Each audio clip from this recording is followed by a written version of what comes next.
प्रभु का नाम जपो मन मेरे, प्रभु का नाम जपो मन मेरे। दूर करे वही संकट तेरे, दूर करे वही संकट तेरे। हरे राम राम राम हरे हरे, हरे कृष्ण कृष्ण कृष्ण हरे हरे। ये जीवन है ना बसेरा है, क्या तेरा क्या मेरा है।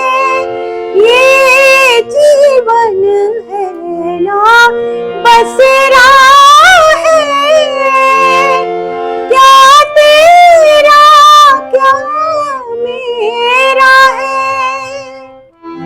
क्यों इसका अफसोस करे रे, दूर करे वही संकट तेरे।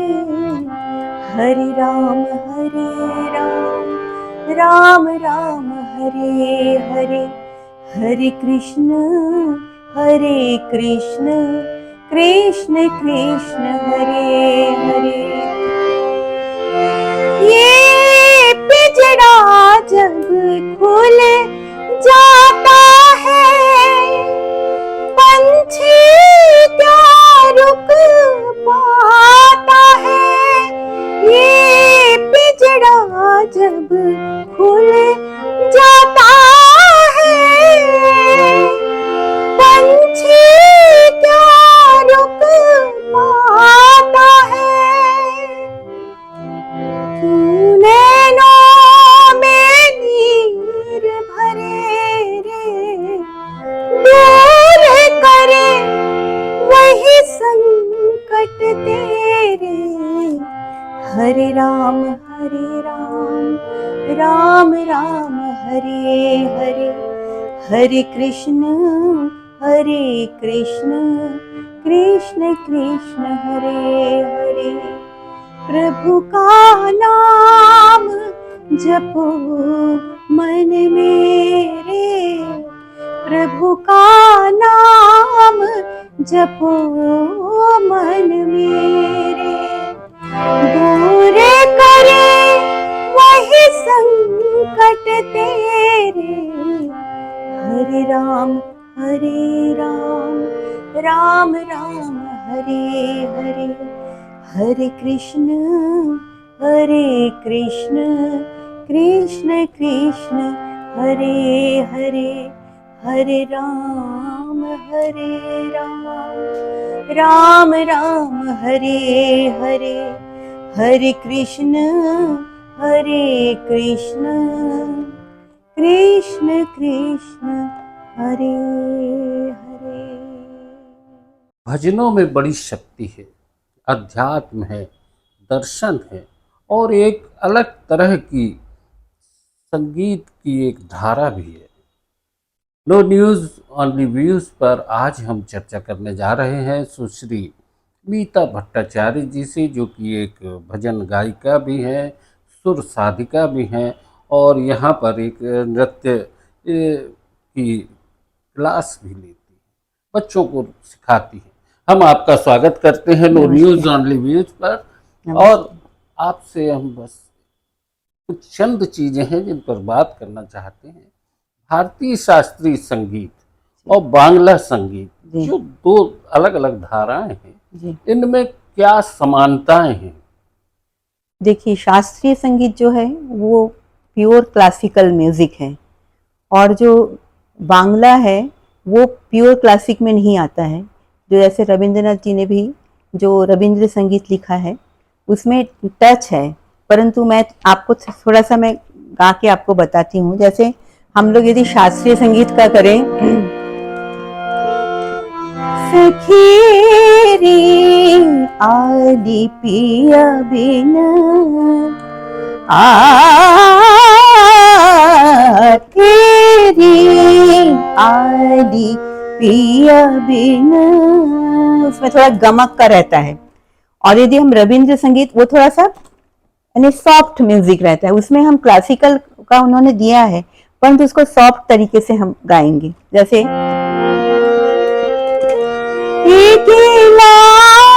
पुण्य पूर्ण प्राणो प्राणेश हे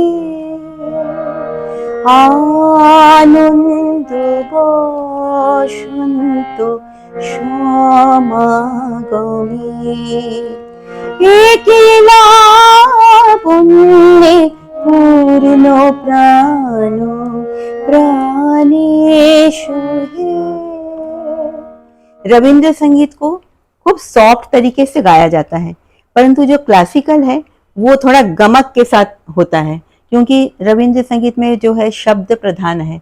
उसको यदि हम ज्यादा स्टाइल से गाएंगे तो वो क्या होता है, शब्द का जो मीनिंग है अलग हो जाएगा, मिठास है वो भी वो खत्म चला हो जाएगा। जाती है।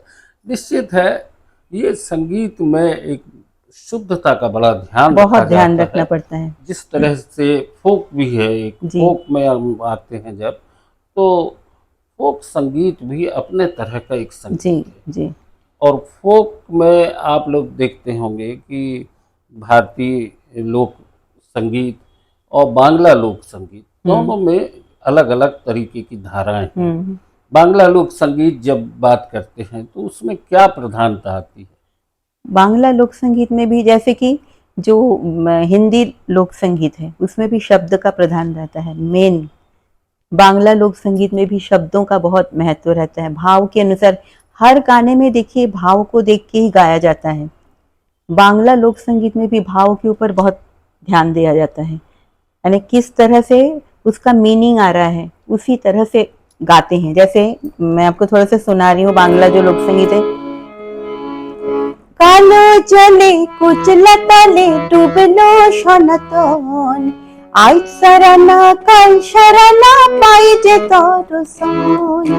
कालो जले कुचलतले डुबलो सनातन आज सराना काल सराना पाइजे दर्शन। जो यानी किस तरह से पानी बह रहा है, उसकी कलकल धारा है, उस तरह से क्यों हम उनका कृष्ण जी का दर्शन होगा, उस भाव से उस गाने को प्रस्तुत किया गया है। सेम लोक संगीत जो है हिंदी में भी, वो उसको भी शब्दों का बहुत ज्यादा अर्थ के अनुसार सबको गाना पड़ता है। यदि बिना अर्थ के बिना भाव के कोई गाएगा तो गाने में वो चीज नहीं होगा जो उसमें बोला गया है शब्दों के ऊपर। यही मेन है। ये वाद्य यंत्रों की भी बात आती है जी। कुछ वाद्य यंत्र ऐसे हैं जो बांग्ला संगीत में ज्यादा प्रमुखता से उपयोग में आते हैं। जी। वो ऐसे कौन से वाद्य यंत्र? वो जैसे मादल एक बंगाली में होता है, जैसे इसमें बजा है डडंग डडंग डडंग डडंग, इस तरह से बजा है। तो हर लोक संगीत में इंस्ट्रूमेंट का अलग अलग है, उसमें तबला भी दूसरे तरह से बजाते हैं, डडंग डडंग इस तरह से बजता है। सेम इधर भी आप हिंदी में भी उनका अलग स्टाइल का रहता है, तबले का सुगम संगीत का अलग स्टाइल बजता है, लोक संगीत का अलग बजता है, यानी उनका सबका अपना अपना एक अलग रहेगा। मीता जी, अभी जिस तरीके से भारतीय संगीत में, लोक संगीत में जिस तरीके के प्रयोग हो रहे हैं जी, उससे क्या लगता है आपको कि उसकी जो शुद्धता है उस पर कहीं चोट हो रही? ये तो बहुत ही चोट हो रही है, क्योंकि कई बार क्या होता है, देखिए आजकल के जो अधिकतर गाने, देखिए पहले के जो गाने हैं और आजकल के गाने में बहुत अंतर हो गया है। जो आजकल के जो गाने हो रहे हैं उसमें तो देखिए सब बड़े बड़े लोग, उसमें तो हम लोग बहुत ही छोटे वो हैं, हम लोग कुछ उतना बोल नहीं सकते हैं, परंतु ये है कि कई बार बहुत खराब लगता है, क्योंकि वो चीज पहले के गानों की बात अलग थी, आजकल वैसे गाने नहीं बन रहे हैं। तो उसमें थोड़ा सा कोई भी आप देखिए, कोई भी गाना जो है उसका अलग तरीके से गाने का स्टाइल है, जबकि वो हम यदि वैसा नहीं भी गाएं तो भी अच्छा लगेगा। पर तो आजकल अलग थोड़ा स्टाइल से सब गा रहे हैं, तो उसमें कोई कुछ बोल नहीं सकता, क्योंकि बहुत बड़े बड़े सब कलाकार जो भी कंपोज भी कर रहे हैं, जो गा भी रहे हैं, क्योंकि आजकल के जमाने के हिसाब से वो गा रहे हैं। पर तो हम लोग थोड़े से पुराने हैं, तो हम लोग को लगता है कि वो वाला ज्यादा अच्छा था। अभी नई उम्र के बच्चे जिस तरीके हाँ से आपकी क्लास में आते जी, हैं, उनमें किस तरह के संगीत को लेकर रुचि देखने में आती देखिए जो आते हैं मैं उनको पहले ही बोल देती हूँ कि देखिए पहले आप लोगों को क्लासिकल बेस होना बहुत ज़रूरी है। कई बच्चे जो आते हैं, बच्चों की बात तो ठीक है बाद में आता है, पेरेंट्स उनको लगता है कि शायद 1 महीने में बच्चा सीख के मैं एकदम कोई भी रियलिटी शो में जाएगा, परंतु म्यूजिक तो उतना आसान नहीं है। तो बेस क्लासिकल होना बहुत ज़रूरी है, तो उनको मुझे कराना पड़ता है क्लासिकल बेस।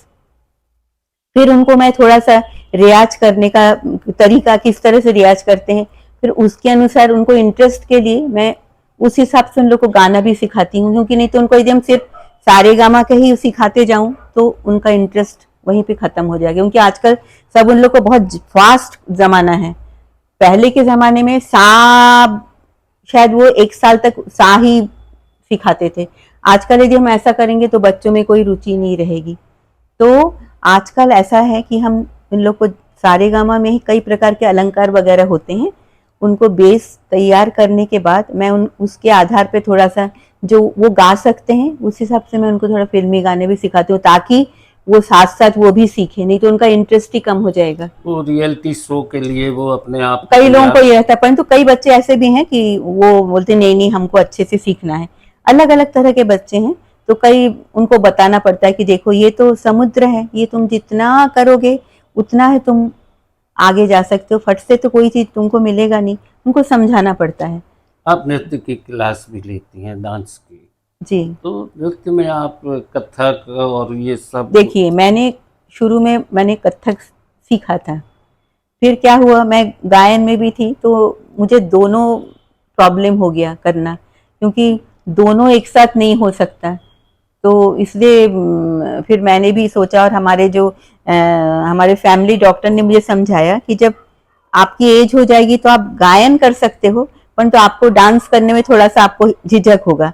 तो फिर मैंने गायन को वो किया, परंतु मेरा बेस था कथक, और मैं यहाँ पे सारे प्रोग्राम में जो तैयारी करवाना पड़ता है तो मैं बच्चों को डांस, क्योंकि मेरी रुचि, मेरी मम्मी बहुत अच्छा डांस करती थी। आपसे बात करने का बहुत मन है, लेकिन अभी दुर्गा पूजा भी आ जी रही जी है। जी दुर्गा पूजा के समय जी। किस तरीके से बच्चों को तैयार करते हैं गायन के लिए, नृत्य के लिए? हम्म। मेरे जो स्टूडेंट्स हैं उनको ही मैं गायन के लिए, मेरे साथ साथ उन लोग भी गाते हैं। और जितने स्टूडेंट्स हैं जो छोटे हैं, जिनको डांस अच्छा करते हैं, उनको मैं डांस के लिए, जो मैंने जैसे इस बार जो मैं कर रही हूँ एक थीम के ऊपर कर रही हूँ, एनिमल्स के ऊपर, अलग अलग तरह के एनिमल्स बने हैं, कि उन लोग का डांस देख के जो राजा, लायन राजा और मंत्री टाइगर, वो आड़ से देखते हैं कि इतना अच्छा डांस हो रहा है, तो हम भी क्यों ना अपने जंगल में एक जलसा बनाएं। तो हम भी देखते हैं कि हमारे जो इतने सारे एनिमल्स को मैं यहाँ पे पालता हूँ, और इनके पीछे इतना मैं कोशिश करता हूँ कि, तो इनके पास क्या टैलेंट है मुझे देखना पड़ेगा। तो मंत्री को बोलते हैं कि इतना अच्छा देखिए डांस है, चलिए हम जलसा करते हैं वो जंगल में। तो सारे एनिमल्स जो बने हैं, मॉस्किटो आ रहे हैं, फिर फ्रॉग, फिर मंकी, फॉक्स, लास्ट में कोयल और मोर आएंगे। तो ये मैंने थीम लिखा है और उसके अनुसार गाने तैयार किए हैं।